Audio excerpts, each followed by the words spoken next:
আবার দুঃসংবাদ বাংলা বিনোদনের জগতে। একের পর এক খারাপ খবরের মাঝে এমন খবরটাও শুনতে হবে কেউ কল্পনাও করতে পারেনি। আজ একটি ছবির শুটিং চলাকালীন হঠাৎই ব্রেন স্ট্রোকে আক্রান্ত হন মিঠুন চক্রবর্তী।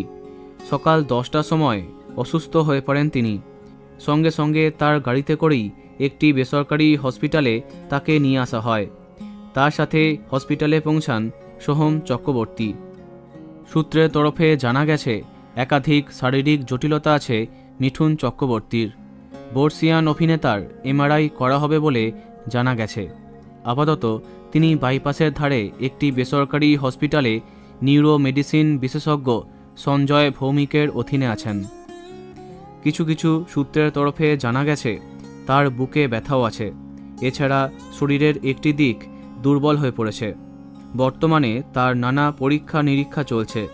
সেই পরীক্ষার রিপোর্ট অনুযায়ী তার কি চিকিৎসা হবে বা কি হয়েছে সেটা স্পষ্ট করে বোঝা যাবে। তার এমন খারাপ খবরে মাথায় আকাশ ভেঙে পড়ে বাংলা বিনোদনের জগতে।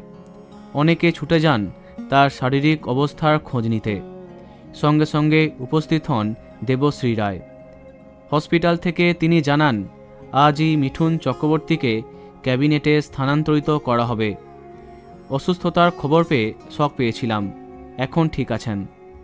সোহম জানান মিঠুনদা ভালো আছেন, ডাক্তারের পর্যবেক্ষণে আছেন। তবে তার ভক্তদের মনে উৎকণ্ঠা একটুও কমেনি। ডিস্কো ডান্সারের খারাপ খবরে মনে ভয় তার অসংখ্য অনুরাগীদের। আমরা আশা করব আপনি যেন দ্রুত সুস্থ হয়ে ওঠেন। বন্ধুরা, ভিডিওটি এইটুকুই। বাংলা বিনোদনের অন্যান্য অনেক খবর পেতে সাবস্ক্রাইব করো কারেন্ট পজ। ধন্যবাদ।